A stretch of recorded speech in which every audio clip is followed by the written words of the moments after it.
So welcome everyone to the next weekly robotics community meeting.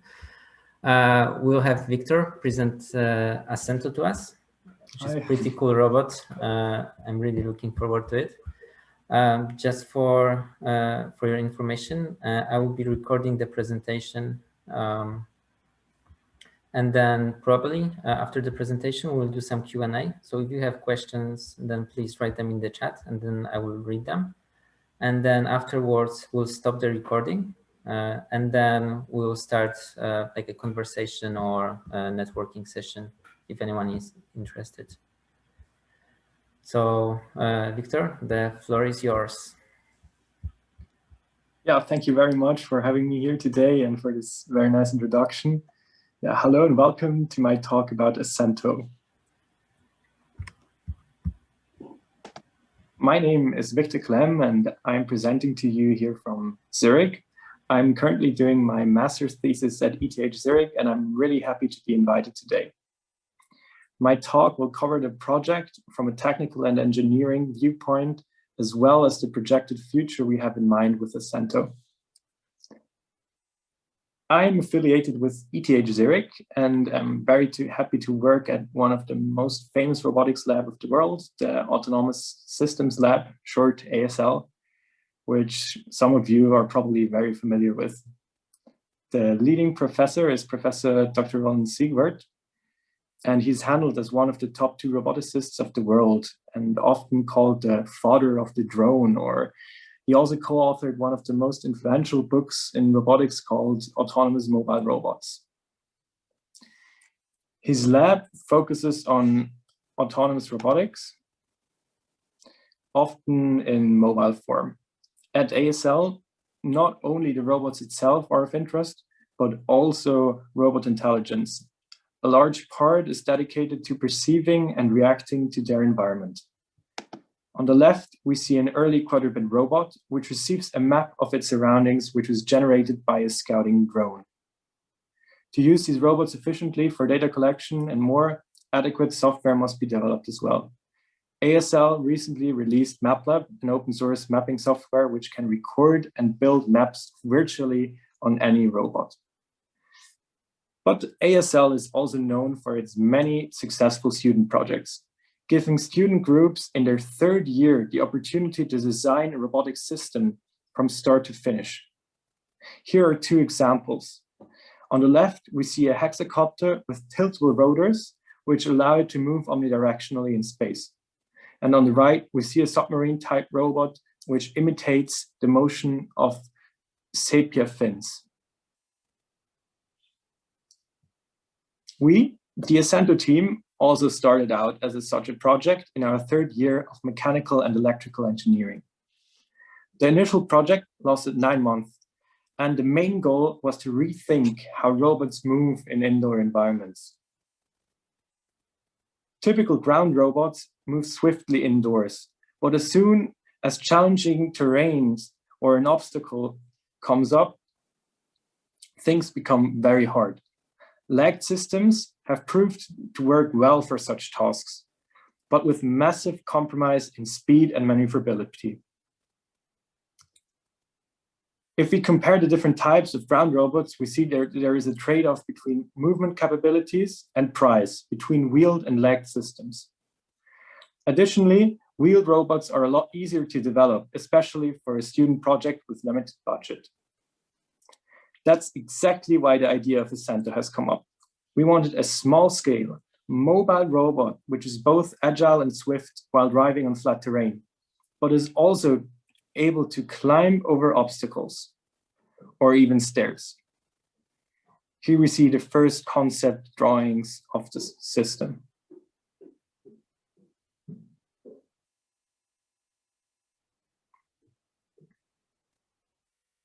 We then presented Ascento, a self-balancing robot that combines the speed of wheels and the versatility of legs.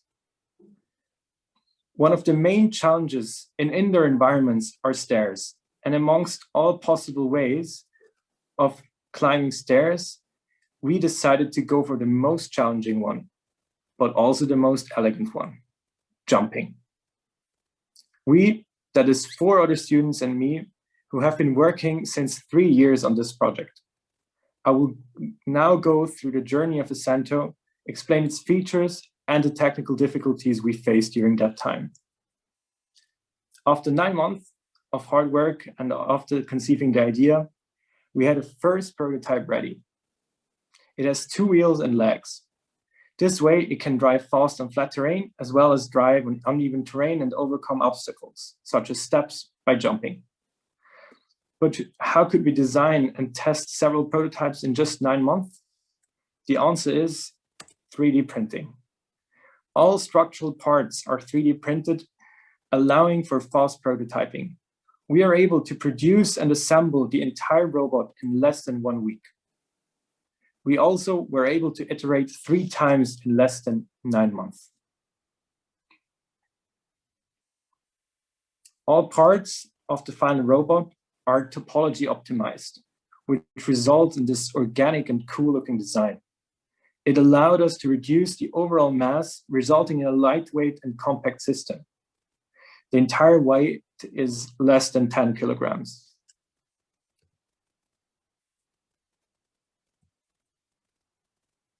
For driving, we use 2 direct drive motors. And for jumping and controlling the legs, we use 2 very strong series elastic actuators located in the hips.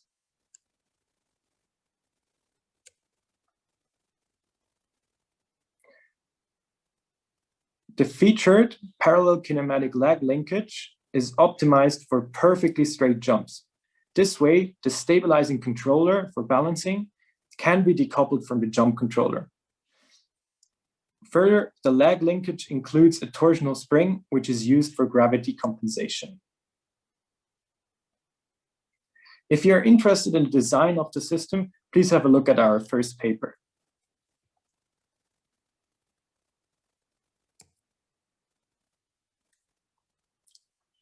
To keep the robot in an upright position, we have implemented a robust stabilizing controller, including a fall recovery mode. When the robot falls down, it can always stand up against its own. We also added intuitive steering with a 3D mouse. This allows us to drive at very high speeds, outperforming all currently available walking robots. But how can it move so swiftly and maintain its balance on just 2 wheels?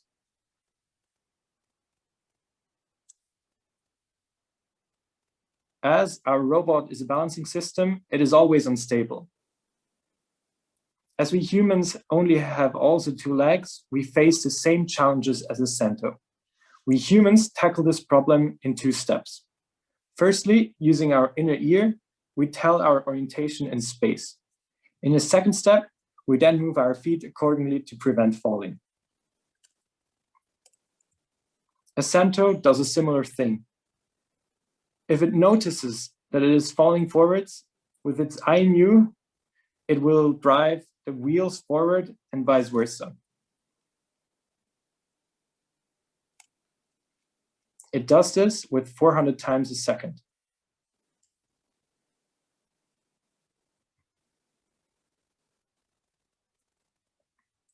But of course, things don't work right away. In fact, we had 7 months just to get us balancing robustly, and another 2 months to get it jumping. Of course, you don't want to test the code directly on the real system to avoid any damage or injury. For this, we created a simulation environment. At first, it was hard to match the real world with the simulation, but as soon as we figured it out, we could replicate our real robot nearly in real time. That made it also a lot easier to test our control algorithms.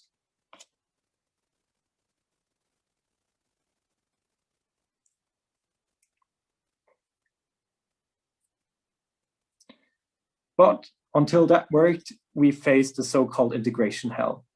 We had a lot of technical difficulties to get it working. Besides the expected ones, here are a few that really stuck out. The real world is always different from theory, thus sensor noise is a prime example of that.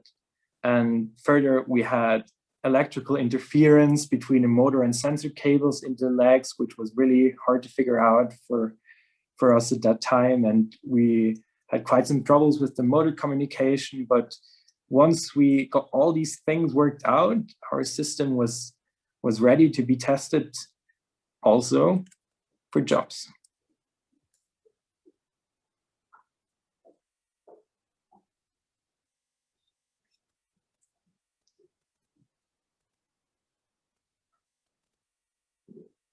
But of course, Ascento also needs to perceive its environment to react accordingly.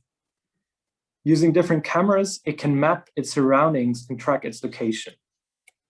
It can create a 3D map, which then can be used to for example, to parameterize a step or an obstacle and to calculate the torque needed for a jump. Using the sensors and cameras, Ascento is able to do simultaneous localization and mapping, SLAM, to drive completely autonomously.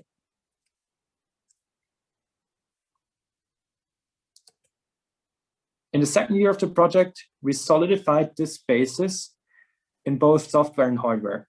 New sensors were added. We developed a new controller, allowing to use both legs individually. This resulted in the publication of a second journal paper. There we presented a task-based hierarchical controller, a so-called robotic controller. Now we could actively use our legs for suspension, which is crucial for outdoor deployment. Here are some clips of the new features with Ascento in action.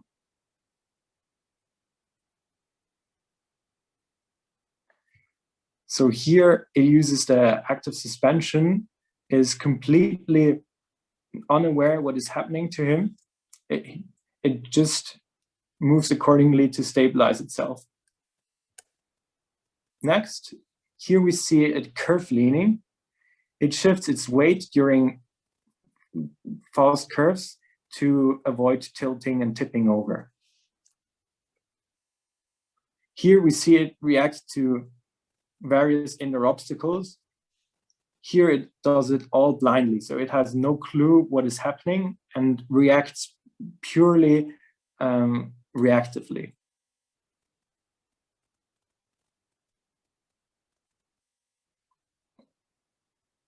With the new framework we put on the robot, it could be a lot more stable against disturbances. So we tried all that sort of things to tip it over, and of course there are limits. I mean, the motors are not infinitely strong, but it's enough for the robot to drive a really uneven terrain and to adapt to slopes and all, and to things which are not typically found in lab environments. We also worked a lot on the reliability and even got a medium-sized stare-down.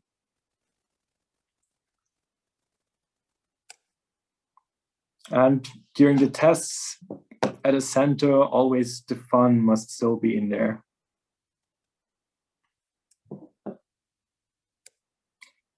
Yeah, this might be cool and all, but is there a business case for this robot?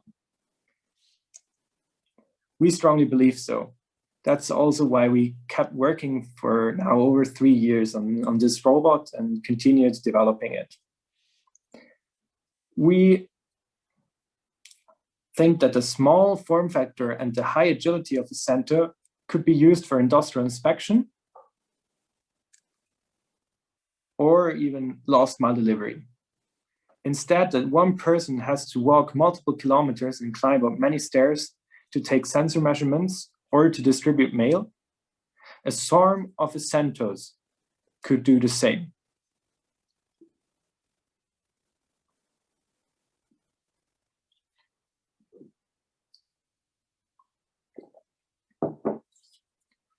This would then reduce the risk. For example, in industrial inspections, often machines must be shut off that humans can enter buildings, or it is quite cumbersome to deliver mail in large buildings.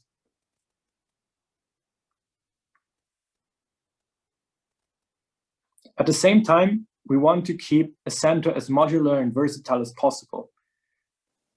Essentially, to also let others customize it for their specific needs. But you might ask, why Ascento? Autonomous mobile robots can be divided into air and ground robots. Aerial robots have a significant shortcoming for range or payload at the moment in comparison to their counterparts on the ground. So we leave them out of the picture for now. In the chart of the current ground robots, there is a distinctive gap. We are convinced that Ascento can fill this gap due to its high speed, high payload, and terrain capabilities.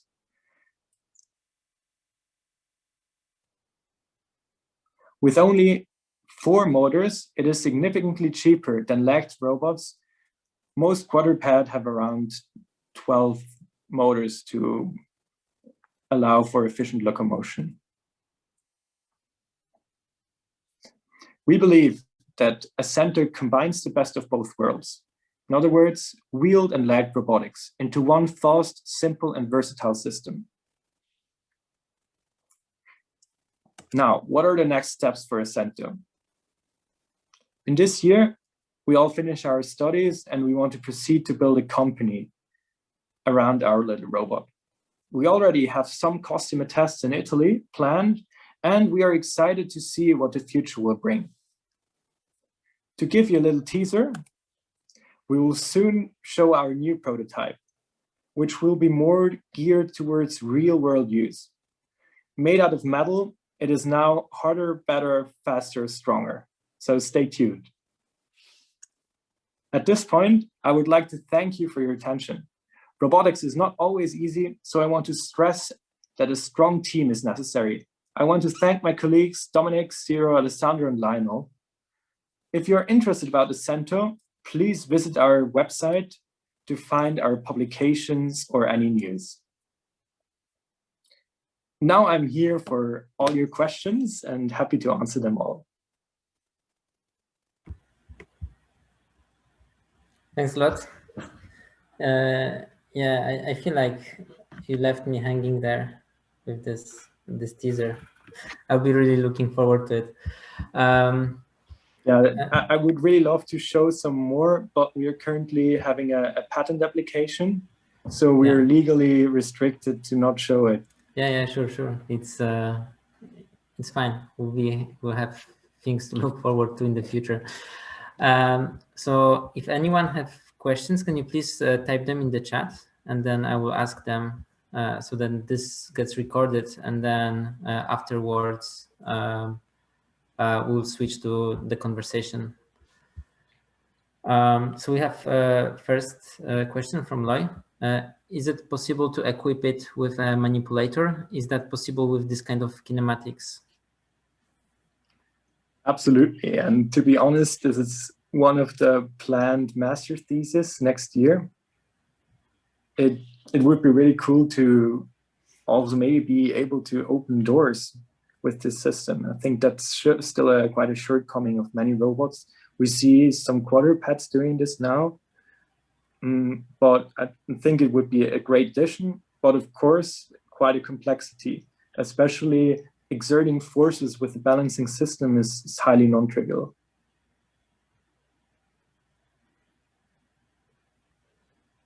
Cool.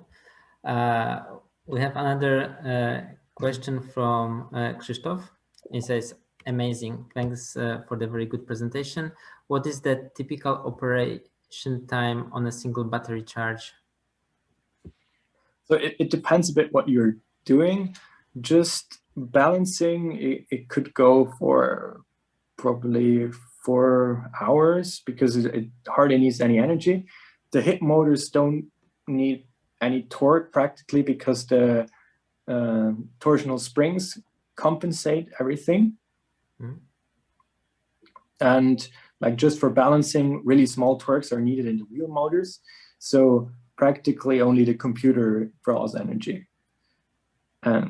And like while driving, we already went like a full afternoon on one battery charge. So and driving around at some fairs without any problem.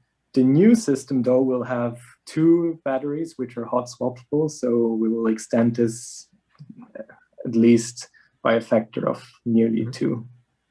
So it's more than 2 hours, really, if you are driving, right?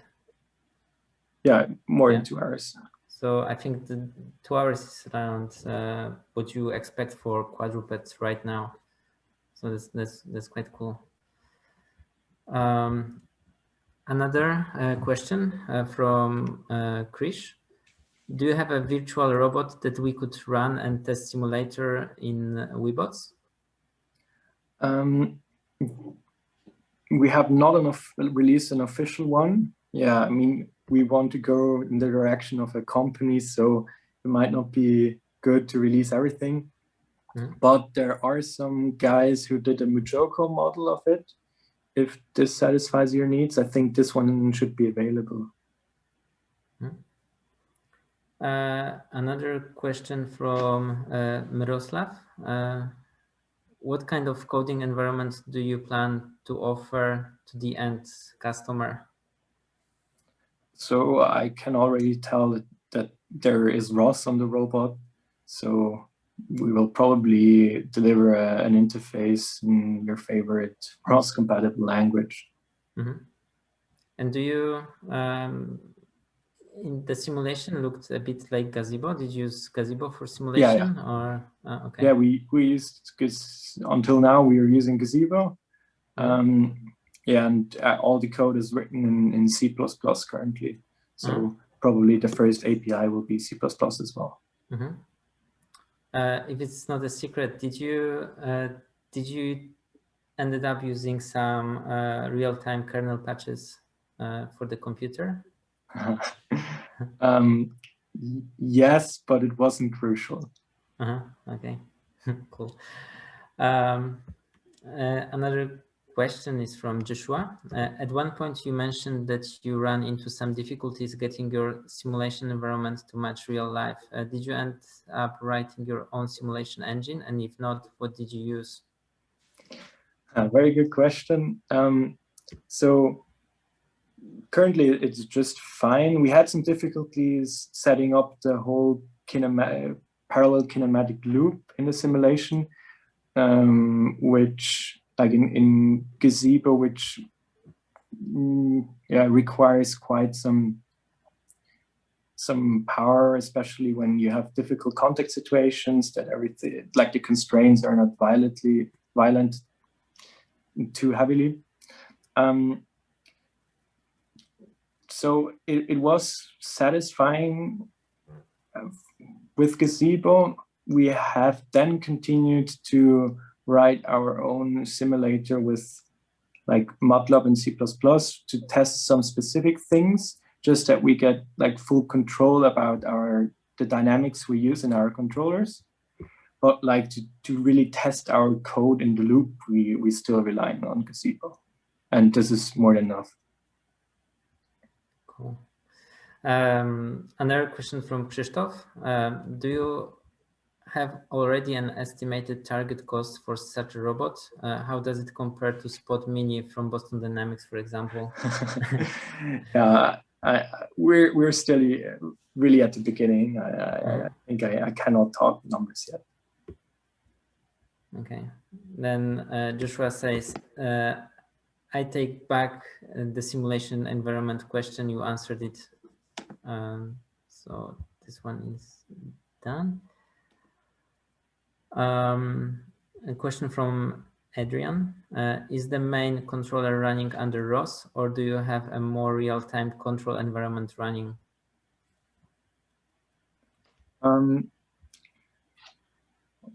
Like the controller itself, it's like pure C++. And we only use ROS where it's really necessary. Like internally, we all work with shared memory and to achieve our high control frequency. But like the whole high level communication, it's still really convenient to do with ROS. I see. Yeah. Then A question from Sam. Sorry if I missed this. What type of camera is used for SLAM? Yeah, we tried a lot of things. We had some Pikaflex, we had some like the Real Sense suite, we had different kinds of, yeah, mostly Intel sensors we tried out, and for now, yeah. So are the two cameras visible here? Yeah. I was just about to say, yeah, these are two global shutter cameras, which were just used for some, yeah, to add to the whole SLAM pipeline. Yeah, they're not used anymore. Okay, that's cool.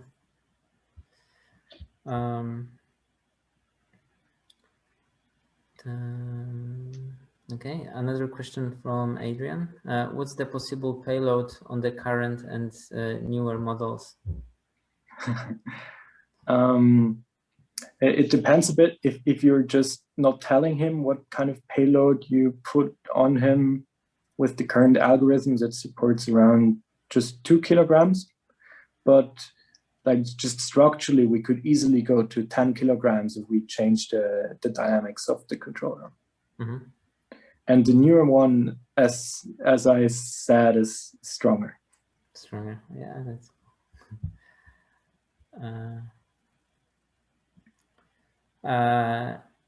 another question from Joshua. How hard are impact forces on the direct drive wheel motors? Is their longevity a concern? Also an excellent question. So our construction team did a lot of work on this custom wheel motor hub mounting. Yeah, here we see it. So the whole thing is custom machined and was properly analyzed with impact forces and with finite elements analysis. And after 2.5 years of use, we don't see any problems. Wow, nice.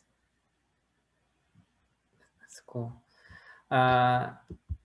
Another question from Joshua. Considering Marco Bielonik's recent work adding wheels to Animal, how do you think legged robots with wheels versus Ascento compare? Is there collaboration between RSL and ASL? Yeah, I often talk to Marco, and I think the scope is a bit different. So, I mean, if you put another 4 wheels on Animal with another 4 wheel motors, you end up with 16 motors. So, like, the cost is just not comparable. And I think, like, from a research perspective, a quadruped robot is a lot more versatile. It can, especially wheeled quadruped robot, is super interesting. I mean, but I think for real world deployment, often this is not really what is needed.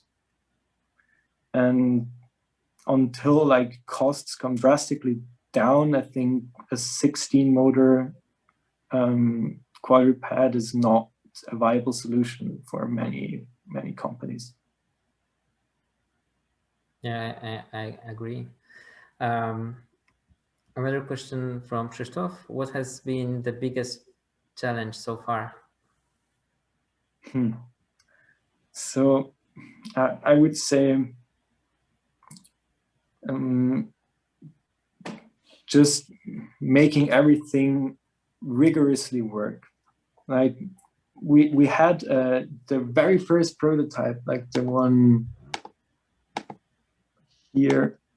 1 second, can I go back? The very first prototype, which we had after just 1 month,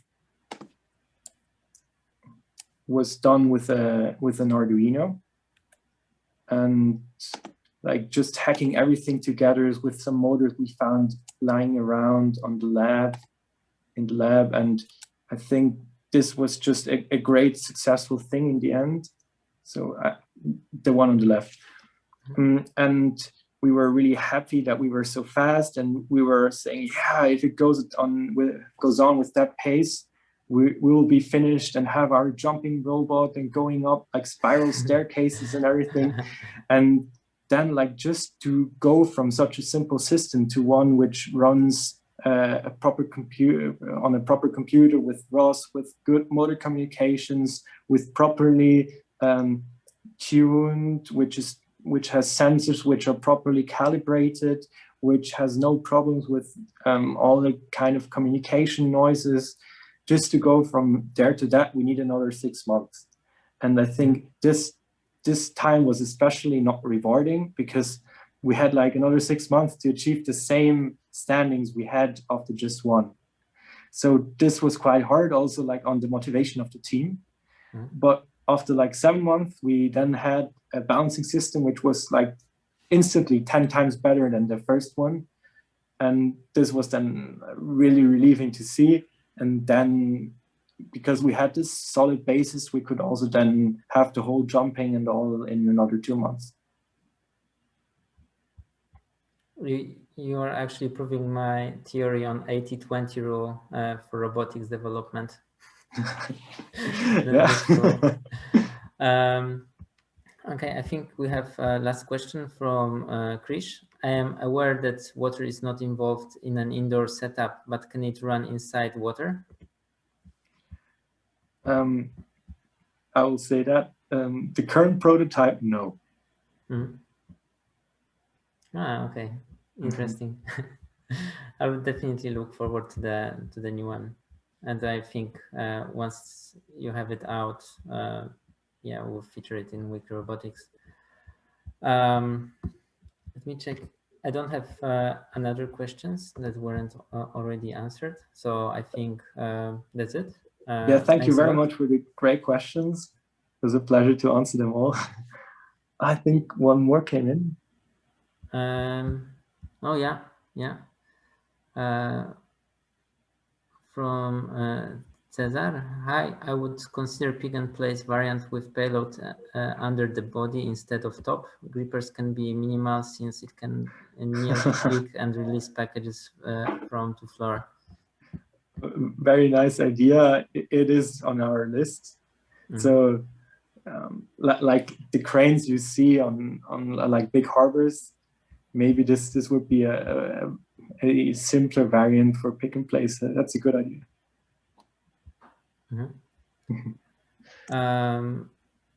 There's another question.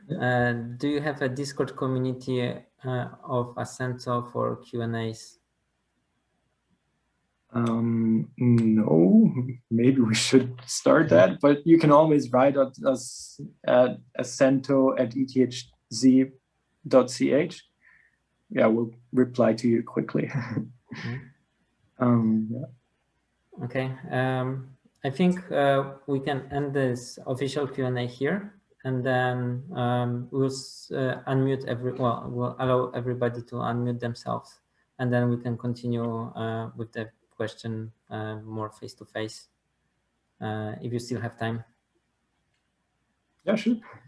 Okay, so yeah, thanks a lot. I will stop the recording now, and let's continue.